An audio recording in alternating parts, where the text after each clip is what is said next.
നമസ്കാരം, ഈസി അക്കൗണ്ട്സിലേക്ക് സ്വാഗതം. ഞാൻ എടുക്കാൻ പോകുന്നത് ബികോം 6th സെമസ്റ്ററിലെ മാനേജ്മെന്റ് അക്കൗണ്ടിംഗ് എന്ന സബ്ജക്റ്റ് ആണ്. അതിൽ മൊഡ്യൂൾ 3A ആയിട്ടുള്ള ഫണ്ട് ഫ്ലോ അനാലിസിസ് ആണ് നമ്മൾ എടുത്തുകൊണ്ടിരിക്കുന്നത്. അപ്പോൾ ഇന്ന് പറയാനായിട്ട് പോകുന്നത് ഇല്ലസ്ട്രേഷൻ 6 ആണ്. അപ്പോൾ നമുക്ക് ഇല്ലസ്ട്രേഷൻ 6 എന്താണെന്ന് നോക്കാം. അപ്പോൾ നോക്കിയാൽ ഇവിടെ നമുക്ക് ബാലൻസ് ഷീറ്റ് തന്നിട്ടുണ്ട്. 2015 2016 ആണ്. പിന്നെ കുറച്ച് അഡീഷണൽ ഇൻഫർമേഷൻ തന്നിട്ടുണ്ട്. അപ്പം നമ്മൾ ഇതിന് മുന്നേ പഠിച്ച പ്രോബ്ലത്തിനെ വെച്ചിട്ട് ഇവിടെ ഡിഫറൻസ് ആയിട്ട് പറഞ്ഞിട്ടുള്ള ഒരു കാര്യം എന്ന് പറയുന്നത്, ഇവിടെ പുതിയതായിട്ട് ബോണസ് ഷെയർ ഇഷ്യൂ ചെയ്യുന്ന കാര്യം പറയുന്നുണ്ട്. അപ്പം അങ്ങനെയൊക്കെ വരികയാണെങ്കിൽ എങ്ങനെ ചെയ്യണം എന്നുള്ള കാര്യങ്ങൾ ശ്രദ്ധിക്കുക. അപ്പോൾ നോക്കിയേ, നമുക്കിവിടെ ആദ്യം തന്നെ ബാലൻസ് ഷീറ്റിനകത്ത് ഷെയർ ക്യാപിറ്റൽ മൊത്തത്തിൽ 14 ലക്ഷവും 2016 17,40,000 പറഞ്ഞിട്ടുണ്ട്. റിസർവ് ആൻഡ് സർപ്ലസ് എന്ന് പറഞ്ഞിട്ട് അതിന്റെ ഡീറ്റെയിൽഡ് നോട്ട് സ്റ്റോക്ക് അക്കൗണ്ടിൽ തന്നിട്ടുണ്ട്. പിന്നെ ലോങ് ടൈം ബോറോവിങ്സ് 10% ഡിബഞ്ചേഴ്സ് എന്ന് പറഞ്ഞ് തന്നിട്ടുണ്ട്. അവിടെ ഡിബഞ്ചറിന് എമൗണ്ടിൽ മാറ്റമൊന്നുമില്ല. പിന്നെ ഉള്ളത് ഡിപ്രീസിയേഷൻ പ്രൊവിഷൻ ആണ്. സാധാരണ ഷോർട്ട് ടൈം പ്രൊവിഷനകത്ത് provision for tax, provision proposed dividend ഒക്കെ വരേണ്ടതാണ്. ഇവിടെ അതൊന്നുമില്ല. നമുക്ക് ആകെ തന്നിരിക്കുന്ന ഡിപ്രീസിയേഷൻ പ്രൊവിഷനാണ്. അപ്പോൾ നമ്മൾ മനസ്സിലാക്കേണ്ടത്, അപ്പോൾ നമ്മൾ നേരെ നോക്കേണ്ടത് ഈ ഒരു ബാലൻസ് ഷീറ്റ് നോക്കിയിട്ട് നമ്മൾ നേരെ എന്ത് നോക്കണം, അഡ്ജസ്റ്റ്മെന്റ് അല്ലെങ്കിൽ അഡീഷണൽ ഇൻഫർമേഷൻ നോക്കാം. അഡീഷണൽ ഇൻഫർമേഷനകത്ത് ഡിപ്രീസിയേഷൻ എന്ന് പറഞ്ഞിട്ട് തന്നിട്ടുണ്ട്. അപ്പോൾ നമ്മൾ തീർച്ചയായിട്ടും ഇവിടെ പ്രൊവിഷൻ ഫോർ ഡിപ്രീസിയേഷന് വേണ്ടി ഒരു അക്കൗണ്ട് ഉണ്ട്. നമുക്കിവിടെ അഡ്ജസ്റ്റ്മെന്റിനകത്ത് എന്ത് തന്നിട്ടുണ്ട്, ഡിപ്രീസിയേഷൻ്റെ കാര്യം പറയുകയും ചെയ്തിട്ടുണ്ടെങ്കിൽ തീർച്ചയായിട്ടും നമ്മൾ എന്ത് ചെയ്യണം, പ്രൊവിഷൻ ഫോർ ഡിപ്രീസിയേഷൻ അക്കൗണ്ട് വരയ്ക്കണം. അതേപോലെയാണ് പ്രൊപ്പോസ്ഡ് ഡിവിഡൻഡ് ആയാലും പ്രൊവിഷൻ ഫോർ ടാക്സ് ആയാലും എല്ലാം. നമുക്കിവിടെ ഓൾറെഡി ലയബിലിറ്റിയിൽ പ്രൊപ്പോസ്ഡ് ഡിവിഡൻഡ് എന്നോ പ്രൊവിഷൻ ഫോർ ടാക്സ് എന്നോ പറഞ്ഞിട്ട് അക്കൗണ്ട് അതിൻ്റെ ഓപ്പണിങ്ങും ക്ലോസിങ്ങും ഒക്കെ തന്നിട്ടുമുണ്ട്. നമ്മളുടെ അഡീഷണൽ ഇൻഫർമേഷനകത്ത് എന്താണ് tax made during the year എന്നോ അല്ലെ ടാക്സ് പെയ്ഡ് എന്നോ ഡിവിഡൻഡ് കാര്യത്തിലും അതേപോലെയൊക്കെ തന്നാൽ തീർച്ചയായിട്ടും നമ്മൾ എന്ത് വരയ്ക്കണം, അക്കൗണ്ട് വരയ്ക്കണം. പിന്നെ ഇവിടെ ഫിക്സഡ് അസറ്റ്സുകൾ തന്നിട്ടുണ്ട്. ദെൻ ഇൻടാഞ്ചിബിൾ അസറ്റ് ആയിട്ട് പേറ്റന്റ് തന്നിട്ടുണ്ട്. പിന്നെ എന്താ ഉള്ളത്, ഇൻവെന്ററീസ്, അതായത് കറണ്ട് അസറ്റ്സ് ആയിട്ട് സ്റ്റോക്ക്, സൺട്രി ഡെപ്റ്റേഴ്സ്, ക്യാഷ് തുടങ്ങിയ കാര്യങ്ങളൊക്കെയാണ് തന്നിരിക്കുന്നത്. അഡീഷണൽ ഇൻഫർമേഷൻ നോക്കാം. അഡീഷണൽ ഇൻഫർമേഷനകത്ത് പറയുന്നത് ഈ വർഷത്തെ നെറ്റ് പ്രോഫിറ്റ് 4 ലക്ഷം എന്ന് പറഞ്ഞിട്ട് നമുക്ക് തന്നിട്ടുണ്ട്. ഓക്കെ, പിന്നെ ഉള്ള എന്താണ്, ഡിവിഡൻഡ് 80,000 പറയുന്നുണ്ട്, ഡിപ്രീസിയേഷൻ 32,000 എന്ന് പറയുന്നുണ്ട്. കമ്പനി പുതിയതായിട്ട് ഇക്വിറ്റി ഷെയറും ഇഷ്യൂ ചെയ്തു, അതുപോലെ ബോണസ് ഷെയറും ഇഷ്യൂ ചെയ്ത കാര്യം പറയുന്നുണ്ട്. പിന്നെ ഇവിടെ ബിൽഡിംഗ് വിറ്റു, അതുമായി ബന്ധപ്പെട്ടുള്ള കുറച്ച് കാര്യങ്ങളൊക്കെ പറയുന്നുണ്ട്. അപ്പോൾ ഇതെല്ലാം വെച്ചിട്ടാണ് നമ്മൾ പ്രോബ്ലം ചെയ്യേണ്ടത്. അപ്പോൾ ആദ്യം ചെയ്യേണ്ടത് എന്താണ്, schedule of changes in working capital ആണ്. അത് എങ്ങനെയാണെന്ന് നോക്കാം. അപ്പോൾ നമ്മൾ schedule of changes in working capital ആണ് പ്രിപ്പയർ ചെയ്യുന്നത്. അപ്പോൾ ആദ്യം തന്നെ നമ്മൾ എന്ത് ചെയ്യുക, കറണ്ട് അസറ്റ്സ് എഴുതുക. അപ്പോൾ ഹെഡിങ് എഴുതാം, കറണ്ട് അസറ്റ്സ്. കറണ്ട് അസറ്റ്സിനകത്ത് 3 ഐറ്റം ആണ്, stock, sundry debtors, then cash. അപ്പോൾ നമുക്ക് ആദ്യം എഴുതാം സ്റ്റോക്ക്. 2015 സ്റ്റോക്ക് എന്ന് പറയുന്നത് 6 ലക്ഷവും 2016 6,80,800 ആണ് എന്തെന്ന് പറയുന്നത്, സ്റ്റോക്ക് എന്ന് പറയുന്നത്. അപ്പോൾ ഇവിടെ ഇൻക്രീസ് ചെയ്തേക്കാണ്. ഇൻക്രീസ് ചെയ്താൽ വർക്കിംഗ് ക്യാപിറ്റൽ ഇൻക്രീസ് ചെയ്തെന്നാണ്. അപ്പോൾ ഡിഫറൻസ് ആയ 88,000 ഇൻക്രീസ് കോളത്തിൽ കാണിക്കാം. രണ്ടാമത്തെ ഐറ്റം ആണ് സൺട്രി ഡെപ്റ്റേഴ്സ്. സൺട്രി ഡെപ്റ്റേഴ്സ് എന്ന് പറയുന്നത് 2015 4 ലക്ഷം ആയിരുന്നു, 2016 7,40,000. ഇവിടെയും സൺട്രി ഡെപ്റ്റേഴ്സ് ഇൻക്രീസ് ചെയ്തേക്കാണ്. അപ്പോൾ കറണ്ട് അസറ്റ് ഇൻക്രീസ് ചെയ്താൽ വർക്കിംഗ് ക്യാപിറ്റൽ ഇൻക്രീസ് ചെയ്തു എന്നാണ്. അപ്പോൾ ഇൻക്രീസ് കോളത്തിൽ ഡിഫറൻസ് ആയിട്ടുള്ള 3,40,000 എന്ന് കാണിക്കാം.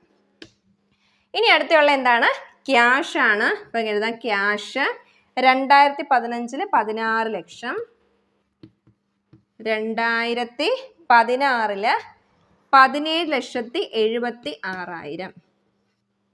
ഇവിടെ എന്ത് ചെയ്തേക്കാണ്, ഇൻക്രീസ് ചെയ്തേക്കാണ്. ഡിഫറൻസ് ആയിട്ടുള്ള 1,76,000 നമ്മൾ ഇൻക്രീസ് കോളത്തിൽ കാണിച്ചു. അപ്പോൾ എപ്പോഴും പറയുന്നതാണ്, ഇൻക്രീസ് എന്ന് പറഞ്ഞാൽ കറണ്ട് അസറ്റ് ഇൻക്രീസ് ചെയ്തു എന്നല്ല, വർക്കിംഗ് ക്യാപിറ്റൽ ഇൻക്രീസ് ചെയ്യുന്നത്. കറണ്ട് അസറ്റ് ഇൻക്രീസ് ചെയ്താൽ വർക്കിംഗ് ക്യാപിറ്റൽ ഇൻക്രീസ് ചെയ്തു എന്നാണ്. അതാണ് ഇൻക്രീസ് കോളത്തിൽ കാണിക്കാൻ കാര്യം. ഇനി നമുക്ക് എന്ത് ചെയ്യാം, അസറ്റിൻ്റെ എമൗണ്ടുകളെല്ലാം കൂടെ ടോട്ടൽ ചെയ്തിട്ട് എഴുതാം. 2015 എല്ലാം കൂടെ ടോട്ടൽ ചെയ്യുമ്പം 26 ലക്ഷം വരും. ദെൻ 2016 എല്ലാം കൂടെ ടോട്ടൽ ചെയ്യുമ്പം 32,04,000 എന്നും വന്നു. ഇനി അടുത്ത് എന്താണ്, കറണ്ട് ലയബിലിറ്റി ആണ്. ബി എന്ന് പറഞ്ഞിട്ട് നമുക്ക് കറണ്ട് ലയബിലിറ്റീസ് എന്ന് ഹെഡിങ് കൊടുക്കാം. കറണ്ട് ലയബിലിറ്റീസിനകത്ത് എന്തൊക്കെയാണ്, ഇവിടെ പ്രധാനമായിട്ട് വന്നിരിക്കുന്നത് ട്രേഡ് പേയബിൾസ് എന്ന് പറഞ്ഞിട്ട് സൺട്രി ക്രെഡിറ്റേഴ്സും ബിൽസ് പേയബിളും ആണ്. അപ്പം നമുക്ക് ആദ്യം എഴുതാം സൺട്രി ക്രെഡിറ്റേഴ്സ്. സൺട്രി ക്രെഡിറ്റേഴ്സ് എത്രയാണ് എമൗണ്ട്, 2015 10 ലക്ഷം, 2016 10,30,000. ഇവിടെ കറണ്ട് ലയബിലിറ്റി ഇൻക്രീസ് ചെയ്തേക്കാണ്. പക്ഷെ നമ്മൾ ഇൻക്രീസ് കോളത്തിലല്ല കാണിക്കേണ്ടത്. കറണ്ട് ലയബിലിറ്റി ഇൻക്രീസ് ചെയ്താൽ വർക്കിംഗ് ക്യാപിറ്റൽ ഡിക്രീസ് ചെയ്തു എന്നാണ് അർത്ഥം. അപ്പോൾ വർക്കിംഗ് ക്യാപിറ്റൽ എന്താ ഡിക്രീസ് ആയതുകൊണ്ട് ആ 30,000 എവിടെ കാണിക്കുക? ഡിക്രീസ് കോളത്തിൽ കാണിക്കുക. ഇനി അടുത്ത ഐറ്റം എന്ന് പറയുന്നത് എന്താണ്? ബിൽസ് പേയബിൾ ആണ്. Bills payable. ബിൽസ് പേയബിൾ 2015 2 ലക്ഷം, 2016 2,50,000. ഇവിടെയും എന്ത് ചെയ്തേക്കാണ്? ഇൻക്രീസ് ചെയ്തേക്കാണ്. അപ്പം നമ്മൾ മനസ്സിലാക്കേണ്ടത് ലയബിലിറ്റി ഇൻക്രീസ് ചെയ്താൽ, കറണ്ട് ലയബിലിറ്റി ഇൻക്രീസ് ചെയ്താൽ വർക്കിംഗ് ക്യാപിറ്റൽ കുറയും. അപ്പം അവിടെയും 50,000 ഡിക്രീസിൻ്റെ കോളത്തിൽ വേണം കാണിക്കാൻ. നമുക്കിത് എന്ത് ചെയ്യാം? ലയബിലിറ്റി ടോട്ടൽ ചെയ്യാം. ഇവിടെ എന്ത് വരും? 12 ലക്ഷവും വരും. ഇവിടെയോ 12,80,000 ഒന്നും വരും. അപ്പം നമ്മൾ അസറ്റും ടോട്ടൽ ചെയ്തു, ലയബിലിറ്റിയും ടോട്ടൽ ചെയ്തു. ഇനി നമ്മൾ എന്താണ്? വർക്കിംഗ് ക്യാപിറ്റലാണ് കണ്ടുപിടിക്കുന്നത്. അപ്പോൾ നമുക്കത് മെയിലായിട്ട് ചെയ്യാം. കാരണം സ്ഥലത്തിൻ്റെ പരിമിതി ഉള്ളതുകൊണ്ട് നമുക്ക് മെയിലായിട്ട് ചെയ്യാം. ഇനി അടുത്തായിട്ട് നമ്മൾ ചെയ്യേണ്ടതാണ് വർക്കിംഗ് ക്യാപിറ്റൽ കണ്ടുപിടിക്കുക. വർക്കിംഗ് ക്യാപിറ്റൽ കണ്ടുപിടിക്കാൻ വേണ്ടി എന്ത് ചെയ്യണം? കറണ്ട് അസറ്റിൻ്റെ ടോട്ടൽ നമ്മൾ ഓൾറെഡി കണ്ടുപിടിച്ചിട്ടുണ്ട്. കറണ്ട് ലയബിലിറ്റിയുടെ ടോട്ടലും കണ്ടുപിടിച്ചിട്ടുണ്ട്. കറണ്ട് അസറ്റിൽ നിന്നും കറണ്ട് ലയബിലിറ്റിയുടെ ടോട്ടൽ കുറച്ചാൽ മതി. അപ്പോൾ നമുക്ക് എഴുതാം സി എന്ന് പറഞ്ഞിട്ട് വർക്കിംഗ് ക്യാപിറ്റൽ. ബ്രാക്കറ്റ് എഴുതുക എ മൈനസ് ബി. അപ്പോൾ എ എന്ന് പറഞ്ഞാൽ കറണ്ട് അസറ്റിൻ്റെ ടോട്ടലാണ്. എത്രയാണ്? 26 ലക്ഷമാണ്. കറണ്ട് ലയബിലിറ്റി എത്രയാണ്? 12 ലക്ഷം. അപ്പോൾ കുറയ്ക്കുമ്പോൾ നമുക്ക് കിട്ടുന്നത് 14 ലക്ഷം. തിരിച്ചതേപോലെ 2016 കറണ്ട് അസറ്റിൻ്റെ ടോട്ടൽ 32,04,000, കറണ്ട് ലയബിലിറ്റി 12,80,000 ആണ്. കുറയ്ക്കുമ്പോൾ വരുന്നത് 19,24,000. ഇനി എന്താ ചെയ്യേണ്ടത്? നമ്മളുടെ ഇൻക്രീസ് കോൾ എല്ലാം കൂടെ ടോട്ടൽ ചെയ്ത് ഇവിടെ എഴുതുക. അങ്ങനെ എഴുതുമ്പം 6,04,000. ഡിക്രീസിൻ്റെ കോളല്ലാതെ കൂട്ടുമ്പോൾ വരുന്നത് 80,000 ആണ്. ഇനി എന്താ ചെയ്യണമെന്ന് വെച്ചാൽ നമുക്ക് മൊത്തത്തിൽ ഇങ്ങനെ വരച്ചിട്ട് ഈ 2 കോളത്തിനെ ടോട്ടൽ ചെയ്യാം. ഇതിൽ ഏതാണോ വലുത് അത് ടോട്ടൽ കോളത്തിൽ എഴുതുക. എത്രയാണ്? 19,24,000 ആണ് വലുത്. അത് 2 കോളത്തിൽ എഴുതുക. ഇത് നോക്കിയേ, ഈ 14 ലക്ഷത്തിനെ 19,24,000 ആക്കണമെങ്കിൽ എത്ര കൂടി കൂട്ടണം? അതായത് 19,24,000 നിന്നും ഈ 14,000 കുറയ്ക്കുക. കുറയ്ക്കുമ്പോൾ എത്ര വരും? 5,24,000 കിട്ടും. ഇത് നോക്കിയേ, ഇവിടെ അതേപോലെ ഈ 2 എമൗണ്ടിൽ ഏതാ വലുതെന്ന് വെച്ചാൽ അത് ടോട്ടലി എഴുതുക. ഏതാണ്? 6,04,000 ആണ് വലുത്. അപ്പോൾ രണ്ടിടത്തും 6,04,000 എന്ന് എഴുതുക. എന്നിട്ട് എന്ത് ചെയ്യണം? ഇത് തമ്മിൽ, അതായത് ഈ 80,000-നെ 6,04,000 നിന്നും കുറയ്ക്കുക. കുറയ്ക്കുമ്പോൾ കിട്ടുന്ന എത്രയാണ്? 5,24,000 തന്നെ കിട്ടും. ഓക്കെ, അപ്പോൾ ഇതിൽ നിന്ന് എന്താ മനസ്സിലായത്? കഴിഞ്ഞ വർഷം 2015 14 ലക്ഷം ആയിരുന്നു. 2014 വർക്കിംഗ് ക്യാപിറ്റൽ 19,24,000. എന്ന് വെച്ചാൽ എന്താ അർത്ഥം? വർക്കിംഗ് ക്യാപിറ്റൽ കൂടി. ഇല്ല, ഇങ്ങനെ നോക്കിയാൽ മതി. ഇത് ഇൻക്രീസ്ഡ് കോളമാണ്, ഇത് ഡിക്രീസ്ഡ് കോളമാണ്. ഇവിടെ ഏത് കോളാണ് കൂടി നിൽക്കുന്നത്? ഇൻക്രീസ്ഡ് കോളമാണ് കൂടി നിൽക്കുന്നത്. അപ്പോൾ അതിൻ്റെ അർത്ഥം എന്താണ്? നമ്മുടെ വർക്കിംഗ് ക്യാപിറ്റൽ ഇൻക്രീസ് ആണ്. അപ്പോൾ ഈ ഡിഫറൻസ്, അതായത് ഈ 5,24,000 നേരെ നമ്മൾ എഴുതേണ്ടത് എന്താണ്? Net increase in working capital. അപ്പോൾ ഇത്രയേ ഉള്ളൂ നമ്മളുടെ schedule of changes in working capital. ഇനി നമുക്ക് ബാക്കിയുള്ള ഫണ്ട് ഫ്രം ഓപ്പറേഷനും ഫണ്ട് ഫ്ലോ സ്റ്റേറ്റ്മെൻറ്റും ഒക്കെ എങ്ങനെയാണെന്ന് നോക്കാം. അപ്പം നമ്മൾ ഫണ്ട് ഫ്രം ഓപ്പറേഷൻ പ്രിപ്പയർ ചെയ്യുന്നതിനേക്കാളും മുന്നേ നമ്മൾ കുറച്ച് അക്കൗണ്ട്സുകൾ, അല്ലെ ഈ ഒരു ക്വസ്റ്റിനുമായി ബന്ധപ്പെട്ടുള്ള അക്കൗണ്ട്സ് പ്രിപ്പയർ ചെയ്യണം. അപ്പം നമ്മളിവിടെ ആദ്യമായിട്ട് വരയ്ക്കുന്നത് ഏതൊക്കെ അക്കൗണ്ട്സ് ആണെന്ന് നോക്കാം. അപ്പോൾ ഇവിടെ എന്തൊക്കെ പറഞ്ഞിട്ടുണ്ട്? നമ്മളുടെ നെറ്റ് പ്രോഫിറ്റ് തന്നിട്ടുണ്ട്. പിന്നെയുള്ള എന്താണ്? ഡിവിഡൻഡ് പെയ്ഡ് പറയുന്നുണ്ട്. അപ്പോൾ ഡിവിഡൻഡ് പെയ്ഡ് പറഞ്ഞാൽ നമ്മൾ നോക്കേണ്ടത് ബാലൻസ് ഷീറ്റിൽ പ്രപ്പോസ്ഡ് ഡിവിഡൻഡ് അക്കൗണ്ട് ഉണ്ടോ എന്ന് നോക്കുക. അങ്ങനെ ഉണ്ടെങ്കിൽ നമ്മൾ എന്ത് ചെയ്യുക? അതിൻ്റെ അക്കൗണ്ട് വരയ്ക്കുക. പിന്നെ ഡിപ്രീസിയേഷൻ ചാർജ് 32,000 എന്ന് പറയുന്നുണ്ട്. അപ്പോൾ നമ്മൾ നോക്കുമ്പോൾ ഇവിടെ എന്തുണ്ട്? ഡിപ്രീസിയേഷൻ പ്രൊവിഷൻ എന്ന് പറഞ്ഞിട്ട് തന്നിട്ടുണ്ട് ബാലൻസ് ഷീറ്റ്. അപ്പോൾ തീർച്ചയായിട്ടും നമ്മൾ പ്രൊവിഷൻ ഫോർ ഡിപ്രീസിയേഷൻ അക്കൗണ്ട് വരയ്ക്കണം. പിന്നെ company equity share, bonus share ഒക്കെ ഇഷ്യൂ ചെയ്ത കാര്യം പറയുന്നുണ്ട്. അതിനൊന്നും അക്കൗണ്ട് വേണ്ട. പിന്നെ പറഞ്ഞ ബിൽഡിങ് വിറ്റ കാര്യമൊക്കെ പറയുന്നുണ്ട്. അപ്പോൾ നമുക്കിവിടെ ബിൽഡിങ്ങിൻ്റെ അക്കൗണ്ട് നമ്മളുടെ ബാലൻസ് ഷീറ്റിൽ ഉള്ളതുകൊണ്ട് നമ്മൾ എന്ത് വരയ്ക്കണം? ബിൽഡിംഗ് അക്കൗണ്ടും വരയ്ക്കണം. അപ്പോൾ ഇവിടെ ഞാൻ ബിൽഡിംഗ് അക്കൗണ്ടാണ് വരച്ചിരിക്കുന്നത്. അപ്പോൾ ബിൽഡിംഗ് അക്കൗണ്ട് നമ്മൾ സ്റ്റാർട്ട് ചെയ്യുമ്പം ഓപ്പണിംഗ് എഴുതുക. ബിൽഡിംഗ് ഒരു അസറ്റ് ആണ്, ഡെബിറ്റ് ബാലൻസ് ആണ്. അതുകൊണ്ട് ഓപ്പണിംഗ് അവിടെ ഡെബിറ്റ് സൈഡ് എഴുതുക. To balance brought down. Amount എത്രയാണ്? 8 ലക്ഷം. ഇനി ക്ലോസിംഗ് എഴുതാം. ക്ലോസിംഗ് ആണ് ക്രെഡിറ്റ് സൈഡ് ആണ്. ബൈ ബാലൻസ് ക്യാരി ഡൗൺ എത്രയാണ്? ബിൽഡിങ് 6,40,000. അപ്പോൾ ഓപ്പണിംഗ് എഴുതി, ക്ലോസിംഗ് എഴുതി. ഇനി ബിൽഡിങ്ങിൻ്റെ കാര്യം എന്താണ്? അഡീഷണൽ ഇൻഫർമേഷൻ അത് പറയുന്നുണ്ട്. 56,000 രൂപയ്ക്ക് ബിൽഡിംഗ് വിറ്റു അല്ലേ? അപ്പോൾ ബിൽഡിംഗ് വിൽക്കുമ്പം നമുക്ക് ബിസിനസ്സിലോട് ഫണ്ട് വരും. അപ്പം ബിൽഡിംഗ് വിൽക്കുമ്പോൾ എൻട്രി എന്താണ്? Cash account debtor to building എന്നാണ് അല്ലേ? അപ്പം എങ്ങനെ വരും? By cash. എമൗണ്ട് 56,000. അതിനോട് ചേർന്ന് പറയുന്നുണ്ട് the cost and book value being 1,60,000 and 40,000. ഈ ബിൽഡിങ്ങിന്റെ കോസ്റ്റ് വാല്യൂ തന്നിട്ടുണ്ട്, ബുക്ക് വാല്യൂ തന്നിട്ടുണ്ട്. എന്തോ കോസ്റ്റ് വാല്യൂ എന്ന് പറഞ്ഞാൽ നമ്മൾ വാങ്ങിയ സമയത്ത് അല്ലേ ഈ ബിൽഡിങ്ങിന്റെ വില എത്രയായിരുന്നു? 1,60,000 ആയിരുന്നു. ബുക്ക് വാല്യൂ എന്ന് പറഞ്ഞാൽ ഇപ്പോൾ അതിന്റെ വില അല്ലേ? നമ്മൾ 1,60,000 രൂപയ്ക്ക് ഈ ബിൽഡിംഗ് വാങ്ങി അതിൻ്റെ ഡിപ്രീസിയേഷൻ ഒക്കെ കഴിഞ്ഞ് ഇപ്പം നിലവിൽ അതിൻ്റെ വിലയാണ് 40,000. അപ്പം നമ്മൾ ഈ രണ്ട് ബുക്ക് വാല്യൂ കോസ്റ്റ് വാല്യൂ നമ്മൾ എടുക്കേണ്ടത് ബുക്ക് വാല്യൂ ആണ് അല്ലേ? 40,000 രൂപയാണ് ഇപ്പോൾ ആ ബിൽഡിങ്ങിൻ്റെ വില. അതാണ് നമ്മൾ എത്ര രൂപയ്ക്ക് വിറ്റത്? 56,000 രൂപയ്ക്ക് വിറ്റത്. ഒരു 16,000 രൂപയുടെ ഡിഫറൻസ് നമുക്കുണ്ട് അല്ലേ? ഈ 16,000 എന്താണ്? പ്രോഫിറ്റ് അല്ലേ? 40,000 രൂപ വിലയുള്ളൊരു ബിൽഡിംഗ് 56,000 രൂപയ്ക്ക് വിറ്റു എന്ന് പറയുമ്പോൾ നമുക്ക് 16,000 രൂപ ലാഭം കിട്ടി. ലാഭമായാലും നഷ്ടമായാലും പ്രോഫിറ്റ് ആൻഡ് ലോസ് അക്കൗണ്ടിലാണ് കാണിക്കേണ്ടത്.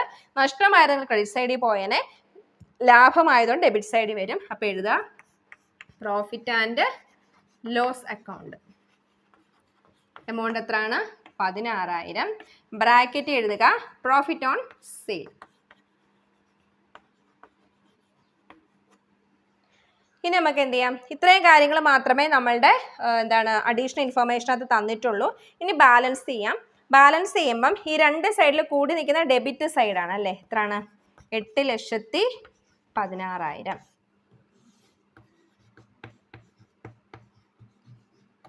ഇപ്പം ഈ 8,16,000 നിന്നും ക്രെഡിറ്റ് എമൗണ്ട് അല്ലാതെ കുറയ്ക്കുമ്പോൾ നമുക്ക് വരുന്നത് എത്രയാണ്? 1,20,000 രൂപ വരും. ഈ 1,20,000 എന്ന് പറഞ്ഞാൽ ഡിപ്രീസിയേഷൻ ആണ് അല്ലേ? ക്രെഡിറ്റ് സൈഡിലാണ് ഡിഫറൻസ് വരുന്നതെങ്കിൽ ഒന്നുകിൽ അത് വിറ്റു എന്നായിരിക്കും, അല്ലെങ്കിൽ അത് എന്ത് ചെയ്തെന്നായിരിക്കും? നമ്മൾ ഡിപ്രീസിയേഷൻ സംഭവിച്ചു എന്നായിരിക്കണം. അപ്പോൾ ഓൾറെഡി നമ്മളിവിടെ വിറ്റിട്ടുണ്ട്. അപ്പോൾ ഈ ബാലൻസ് നമ്മൾ ഡിപ്രീസിയേഷൻ ആണ്. ഇവിടെ ഡിപ്രീസിയേഷൻ അല്ലാണ്ട് പ്രൊവിഷൻ ഫോർ ഡിപ്രീസിയേഷൻ എഴുതണം. കാരണം നമ്മൾ ഓൾറെഡി ഡിപ്രീസിയേഷന് വേണ്ടിയിട്ട് ഒരു ഫണ്ട് മെയിൻറ്റെയിൻ ചെയ്യുന്നതുകൊണ്ട് നമ്മൾ എഴുതേണ്ടത് എന്താണ്? Provision for. ഓക്കെ, ഇനി നമുക്ക് എന്ത് വരയ്ക്കാം? പ്രൊവിഷൻ ഫോർ ഡിപ്രീസിയേഷൻ അക്കൗണ്ട് വരയ്ക്കാം. അപ്പോൾ നമുക്ക് പ്രൊവിഷൻ ഫോർ ഡിപ്രീസിയേഷൻ അക്കൗണ്ട് വരയ്ക്കാം. ഇവിടെ പ്രൊവിഷന്റെ ഓപ്പണിങ്ങും ക്ലോസിങ്ങും ഒക്കെ ബാലൻസ് ഷീറ്റ് ലൈബിലിറ്റി സൈഡിൽ തന്നിട്ടുണ്ട്. ഓപ്പണിംഗ് എവിടെ ആയിരിക്കും എഴുതേണ്ടത്? ക്രെഡിറ്റിലാണ്. കാരണം എന്താണ്? ലൈബിലിറ്റി അല്ലേ? അപ്പോൾ എഴുതാം by balance brought down. Opening amount എത്രയാണ്? 2 ലക്ഷം. ക്ലോസിങ് ഡെബിറ്റിൽ എഴുതാം to balance carry down. Amount 1,12,000. ഇന്ന് നോക്കിയേ, ഇത് നമ്മളുടെ ഇച്ചിരി മുന്നേ വരച്ച ബിൽഡിംഗ് അക്കൗണ്ടിന്റെ ക്രെഡിറ്റ് സൈഡിൽ പ്രൊവിഷൻ ഫോർ ഡിപ്രീസിയേഷൻ എന്ന് പറഞ്ഞിട്ട് 1,20,000 വന്നിരുന്നു അല്ലേ? അപ്പോൾ അത് ക്രെഡിറ്റ് സൈഡിലാണ് വന്നെങ്കിൽ ഇവിടെ പ്രൊവിഷൻ ഫോർ ഡിപ്രീസിയേഷൻ അക്കൗണ്ട് എവിടെ വരും? ഡെബിറ്റ് സൈഡിൽ എങ്ങനെ വരും? ടു ബിൽഡിംഗ് എന്ന് പറഞ്ഞിട്ട് വരും. ഏത് അക്കൗണ്ടിൽ നിന്നാണ് നമ്മൾ ട്രാൻസ്ഫർ ചെയ്യുന്നത് ആ അക്കൗണ്ടിന്റെ പേര് കാണിക്കുക. എമൗണ്ട് എത്രയാണ്? 1,20,000. ഇനി എന്ത് ചെയ്യാം? ബാലൻസ് ചെയ്യാം. ഇവിടെ എവിടെ കൂടി നിൽക്കുന്നത്? ഡെബിറ്റ് സൈഡാണ് അല്ലേ? എത്ര വരും? 2,32,000 വരും. 2,32,000. ഇവിടെ എന്ത് വന്നിട്ടുണ്ട്? 32,000 രൂപയുടെ ഡിഫറൻസ് ക്രെഡിറ്റ് സൈഡിൽ വന്നു. നമ്മൾ അതിന് നേരെ എഴുതുക ഡിപ്രീസിയേഷൻ. ഈ വർഷത്തെ ഡിപ്രീസിയേഷൻ. ഓക്കെ, അപ്പോൾ നമുക്ക് പ്രൊവിഷൻ ഫോർ ഡിപ്രീസിയേഷൻ അക്കൗണ്ടും കഴിഞ്ഞു. ഇനി നമുക്ക് എന്ത് വരയ്ക്കണം? ഫണ്ട് ഫ്രം ഓപ്പറേഷൻ എങ്ങനെയാണെന്ന് നോക്കാം. അപ്പോൾ നമ്മൾ ഫണ്ട് ഫ്രം ഓപ്പറേഷനാണ് പ്രിപ്പയർ ചെയ്യാൻ പോകുന്നത്. നമ്മുടെ ക്വസ്റ്റ്യനിൽ ഈ വർഷത്തെ പ്രോഫിറ്റ് നമ്മുടെ അഡീഷണൽ ഇൻഫർമേഷനകത്തേക്ക് തന്നിട്ടുണ്ട്. അപ്പോൾ നമുക്ക് വേണമെങ്കിൽ എന്ത് ചെയ്യാം? കറണ്ട് ഇയേഴ്സ് പ്രോഫിറ്റ് എന്ന് പറഞ്ഞിട്ട് 4 ലക്ഷം അങ്ങ് കാണിക്കാം. ഇല്ല എന്നുണ്ടെങ്കിൽ നമ്മൾ എന്തിനാ പഴയതുപോലെ ക്ലോസിങ്ങിൽ നിന്നും എന്ത് കുറയ്ക്കണം? ഓപ്പണിംഗ് കുറച്ച് കറണ്ട് ഇയർ പ്രോഫിറ്റ് കണ്ടുപിടിക്കണം. പക്ഷെ അങ്ങനെ കണ്ടുപിടിച്ചാൽ നമുക്ക് 4 ലക്ഷം കിട്ടില്ല. കാരണം ഇവിടെ ക്വസ്റ്റ്യനിൽ ഡിവിഡൻഡ്, ഈ വർഷം ഡിവിഡൻഡ് കൊടുത്തതും അതുപോലെ ബോണസ് ഷെയർ ഇഷ്യൂ ചെയ്ത കാര്യമൊക്കെ പറയുന്നുണ്ട്. അപ്പോൾ മനസ്സിലാക്കുക, ഈ 4 ലക്ഷം net profit for the year 2016 4 ലക്ഷം എന്ന അഡീഷണൽ ഇൻഫർമേഷൻ അത് തന്നിരിക്കുന്നതിൽ ഈ 4 ലക്ഷത്തിനകത്ത് എന്ത് ഇൻക്ലൂഡ് ആണ്? നമ്മൾ ഈ വർഷം കൊടുത്ത ഡിവിഡൻഡും തിരിച്ചു കൂട്ടി, അതുപോലെ തന്നെ ബോണസ് ഷെയർ ഇഷ്യൂ ചെയ്തതും തിരിച്ചു കൂട്ടിയിട്ടുള്ള എമൗണ്ട് ആണ് 4 ലക്ഷം. 7,80,000 ആണ് നമ്മുടെ ക്ലോസിംഗ് ബാലൻസിലെ പ്രോഫിറ്റ്. അതിൽ നിന്നും ഓപ്പണിംഗ് ബാലൻസ് ആയ 6 ലക്ഷം കുറയ്ക്കും നമുക്ക് എത്രയേ വരൂ? 1,80,000 കറണ്ട് ഇയർ പ്രോഫിറ്റ് വരും. പക്ഷെ ശരിക്കും എന്താണ്, നമ്മൾ ഡിവിഡൻഡും ബോണസ് ഷെയറും ഒക്കെ ഇഷ്യൂ ചെയ്തത് ഈ വർഷത്തെ പ്രോഫിറ്റിൽ നിന്നാണ്. അപ്പോൾ അതൊക്കെ നമ്മൾ തിരിച്ചു കൂട്ടണം. അതായത് ഡിവിഡൻഡ് എത്രയാണ് ഇഷ്യൂ ചെയ്തത്? 80,000. പിന്നെ ബോണസ് ഷെയർ നമ്മൾ ഇഷ്യൂ ചെയ്ത് എത്രയായിരുന്നു? 1,40,000. ഇതെല്ലാം കൂടെ കൂട്ടുന്നതാണ് എന്തെന്ന് പറയുന്നത്? 4 ലക്ഷം എന്ന് പറയുന്നത്. അപ്പൊ നമ്മൾ ഇവിടെ കറണ്ട് ഇയർ പ്രോഫിറ്റ് 4 ലക്ഷം എന്നാണ് എടുക്കുന്നതെങ്കിൽ പിന്നെ ഈ ഡിവിഡൻഡിന്റെയും ബോണസ് ഷെയറിന്റെയും കൂട്ടൽ വേണ്ട. ഓക്കെ, നേരെ മറിച്ച് ക്ലോസിംഗ് ബാലൻസ് ആയിട്ടുള്ള 7,80,000 നിന്നും ഓപ്പണിംഗ് ബാലൻസ് ആയിട്ടുള്ള 6 ലക്ഷം കുറച്ചിട്ടാണ് നമ്മൾ ചെയ്യുന്നതെങ്കിൽ നമ്മൾ എന്ത് കൂട്ടണം? ഡിവിഡൻഡ് പെയ്ഡും ബോണസ് ഷെയറും കൂടി കൂട്ടണം. ഓക്കെ, അപ്പൊ നമുക്ക് അങ്ങനെ ചെയ്യാം. അപ്പൊ ആദ്യം എന്താണ്? Profit on closing balance. Profit on closing balance എത്രയാണ്? 7,80,000. അതിൽ നിന്നും less profit on opening balance.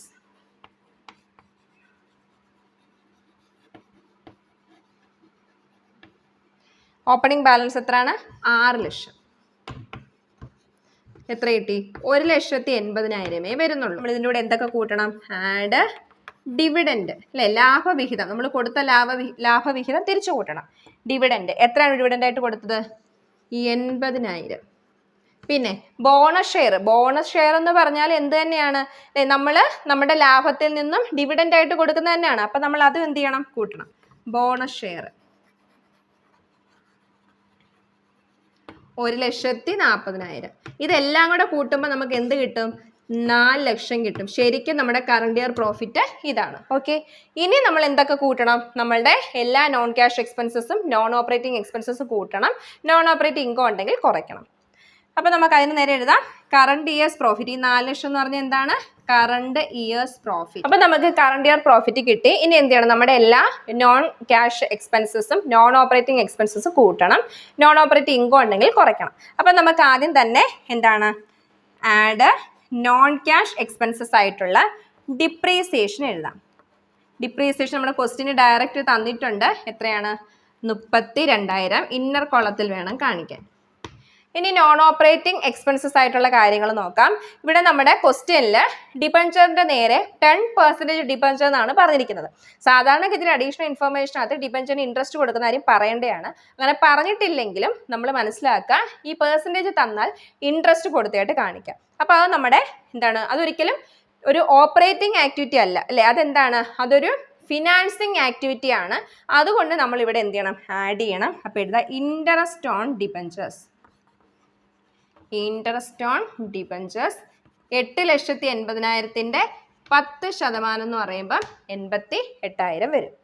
ഇനി ഇവിടെ ഉള്ള എന്താണെന്ന് നോക്കിയാൽ, നമുക്കിവിടെ നമ്മുടെ റിസർവ് ആൻഡ് സർപ്ലസ് നോക്കാം. റിസർവ് ആൻഡ് സർപ്ലസിനകത്ത് പ്രോഫിറ്റ് ഓൺ. ഞാൻ എപ്പോഴും പറയും റിസർവ് ആൻഡ് സർപ്ലസിൽ വരുന്ന എല്ലാ ഐറ്റംസും ഫണ്ട് ഫ്രം ഓപ്പറേഷനകത്ത് വരണം. നമ്മൾ ഓൾറെഡി ഇവിടെ പ്രോഫിറ്റ് എടുത്തു. ഇനിയുള്ള എന്താണ്? ഡിബഞ്ചർ ഡിസ്കൗണ്ട് ആണ് അല്ലേ? ഡിബഞ്ചർ ഡിസ്കൗണ്ട് 80,000 ഉണ്ടായിരുന്നു, ഇപ്പോൾ 72,000 ഉള്ളൂ എന്ന് പറയുമ്പോൾ എന്താണ്? Discount on debentures write off ചെയ്ത് എഴുതി തള്ളി. എവിടെ നിന്നാണ്? പ്രോഫിറ്റിൽ നിന്നാണ് എഴുതി തള്ളിയത്. അപ്പോൾ ഇതും ഒരു ഫിനാൻസിങ് ആക്ടിവിറ്റി ആയതുകൊണ്ട് ഇവിടെ തിരിച്ചു കൂട്ടണം. അപ്പോൾ എഴുതാം discount on debenture write off. എത്രയാണ്? 8,000. ഇനി നമ്മൾ നോക്കേണ്ടത്, നമ്മുടെ ക്വസ്റ്റ്യനിൽ വല്ല ഇൻടാഞ്ചിബിൾ അസറ്റ് ഉണ്ടെങ്കിൽ അത് റൈറ്റ് ഓഫ് ചെയ്യുന്നതും പ്രോഫിറ്റിൽ നിന്നാണ്. അതും തിരിച്ചു കൂട്ടണം. അപ്പോൾ ഇൻടാഞ്ചിബിൾ അസറ്റ് ഇവിടെ എന്തുണ്ട്? സാധാരണ ഗുഡ് വില്ല് തരും. ഇവിടെ പേറ്റന്റ് ആണുള്ളത്. ചില ക്വസ്റ്റ്യൻ ഇൻടാഞ്ചിബിൾ അസറ്റേ കാണില്ല. അപ്പോൾ എപ്പോഴും ഓർത്തോളെ, ഇൻടാഞ്ചിബിൾ അസറ്റ് ഉണ്ടെങ്കിൽ അതിൻ്റെ റൈറ്റ് ഓഫ് നമ്മൾ ഫണ്ട് ഫ്രം ഓപ്പറേഷനകത്ത് തിരിച്ചിട്ട് കൂട്ടണം. അപ്പോൾ ഇവിടെ പേറ്റന്റ് എത്രയായിരുന്നു? 40,000 ആയിരുന്നു, ഇപ്പോൾ 36,000 ഉള്ളൂ. എന്ന് വെച്ചാൽ എന്ത് ചെയ്തു? നമ്മളത് പ്രോഫിറ്റിൽ നിന്ന് റൈറ്റ് ഓഫ് ചെയ്തു. അപ്പോൾ എഴുതാം പേറ്റന്റ് റൈറ്റ് ഓഫ്. എത്രയാണ്? 4,000. അപ്പോൾ നമ്മൾ ഇതെല്ലാം കൂടെ കൂട്ടിയിട്ട് ഇത്രയുള്ള എക്സ്പെൻസ് എല്ലാം കൂടെ കൂട്ടിയിട്ട് നമ്മുടെ ഔട്ടർ കോളത്തിൽ എഴുതും. കൂട്ടുമ്പോൾ നമുക്ക് കിട്ടുന്നത് 1,32,000 വരും. ഇനി എന്താ ചെയ്യേണ്ടത്? ഈ 4 ലക്ഷത്തിന്റെ കൂടെ ഈ 1,32,000 കൂട്ടണം. കൂട്ടി നമുക്ക് മേപ്പോട്ട് എഴുതാം. അപ്പൊ നമ്മൾ ഈ 4 ലക്ഷവും 1,32,000 കൂട്ടി മൊത്തം 5,32,000 വരും. ഓക്കെ. ഇനി എന്താണ് ഇവിടെ നമുക്ക് ഒരു profit on sale of building ഉണ്ട്. അതെന്താണ്? ഒരു നോൺ ഓപ്പറേറ്റിംഗ് ഇൻകം ആണ്. നോൺ ഓപ്പറേറ്റിംഗ് ഇൻകം ഉണ്ടെങ്കിൽ നമ്മൾ ലെസ് ചെയ്യണം. അപ്പൊ നമുക്ക് എഴുതാം less profit on sale of building. Building വിറ്റ വക നമുക്ക് എത്രയാണ്? ഒരു 16,000 രൂപയുടെ എന്ത് വന്നിരുന്നു? പ്രോഫിറ്റ് വന്നിരുന്നു. അത് കുറയ്ക്കണം. കുറയ്ക്കുമ്പോൾ നമുക്ക് എത്ര കിട്ടും? 5,16,000. ഇതാണ് എന്ത്? Fund from operation. അപ്പോൾ നമുക്ക് ഫണ്ട് ഫ്രം ഓപ്പറേഷൻ കിട്ടി. ഇനി നമുക്ക് വരയ്ക്കേണ്ട എന്താണ്? ഫണ്ട് ഫ്ലോ സ്റ്റേറ്റ്മെന്റ് ആണ്. നമുക്കത് എങ്ങനെയാണെന്ന് നോക്കാം. അപ്പം നമ്മൾ ഫണ്ട് ഫ്ലോ സ്റ്റേറ്റ്മെന്റ് ആണ് വരയ്ക്കുന്നത്. അപ്പം നമ്മൾ ആദ്യം നോക്കേണ്ട ഷെയർ ക്യാപിറ്റലാണ്. ഇവിടെ ഷെയർ ക്യാപിറ്റൽ 14 ലക്ഷമായിരുന്നു, പിന്നീട് 17,40,000 ആയി അല്ലേ? അതിനർത്ഥം എന്താണ്? ഇവിടെ നമ്മൾ എന്ത് ചെയ്തിട്ടുണ്ട്? അഡീഷണൽ ഷെയർ ഇഷ്യൂ ചെയ്തിട്ടുണ്ട് അല്ലേ? അപ്പം നമ്മളിങ്ങനെ നോക്കുമ്പം ശരിക്കും 3,40,000 രൂപയുടെ ഷെയർ ഇഷ്യൂ ചെയ്തു എന്നതാണ് ഇതിൻ്റെ അർത്ഥം. പക്ഷെ നമ്മൾ ശ്രദ്ധിക്കേണ്ടത് ഇവിടെ അഡീഷണൽ ഇൻഫർമേഷൻ അത് പറഞ്ഞിട്ടുണ്ട്. ഈ 3,40,000 രൂപയുടെ ഷെയർ എന്ന് പറഞ്ഞാൽ 2 ലക്ഷം ഇക്വിറ്റി ഷെയറും ബാക്കി എന്താണ്? ബോണസ് ഷെയറും ആണെന്ന് പറയുന്നുണ്ട്. നമ്മൾ ബോണസ് ഷെയർ എന്നുള്ളത് ഓൾറെഡി നമ്മുടെ ഫണ്ട് ഫ്രം ഓപ്പറേഷനകത്ത് എടുത്തതാണ് അല്ലേ? നമ്മുടെ പ്രോഫിറ്റിൽ നിന്നും കൊടുക്കുന്നതാണ് എന്ത്? Bonus share. അതുകൊണ്ട് നമ്മൾ ബോണസ് ഷെയർ എടുക്കരുത്. 2 ലക്ഷം ഇക്വിറ്റി ഷെയർ ഇഷ്യൂ ചെയ്തതാണ്. നമ്മൾ 1,40,000 എന്ന് പറയുന്നതിൽ 2 ലക്ഷമാണ് ഇക്വിറ്റി ഷെയർ. 1,40,000 എന്ന് പറഞ്ഞാൽ ബോണസ് ഷെയർ ആണ്. അപ്പൊ ഇഷ്യൂ ഓഫ് ബോണസ് ഷെയർ എന്ന് പറയുന്നത് നമ്മൾ എവിടെയാണ്? തിരിച്ചു കൂട്ടിയായിരുന്നു അല്ലേ? നമ്മളുടെ ഫണ്ട് ഫ്രം ഓപ്പറേഷനകത്ത് തിരിച്ചു കൂട്ടുന്ന ഐറ്റം ആയതുകൊണ്ട് നമ്മൾ അത് എവിടെ എടുക്കാൻ പാടില്ല? ഫണ്ട് ഫ്ലോ സ്റ്റേറ്റ്മെന്റ് അത് കാണിക്കരുത്. ഫണ്ട് ഫ്ലോ സ്റ്റേറ്റ്മെന്റ് എന്തേ കാണിക്കാവൂ? ഇക്വിറ്റി ഷെയർ ഇഷ്യൂ ചെയ്തേ കാണിക്കാവൂ. അപ്പൊ നമുക്ക് എഴുതാം issue of equity share. Equity share issue ചെയ്തപ്പോൾ നമുക്ക് എന്ത് വന്നു? 2 ലക്ഷം രൂപയുടെ ഫണ്ട് വന്നു. അത് സോഴ്സസിൽ എഴുതുക. ഇനി അടുത്ത എന്താന്ന് നോക്കിയേ. അപ്പൊ ഷെയർ കഴിഞ്ഞു. ഇനി അടുത്തായിട്ട് നമ്മുടെ എന്താണ്?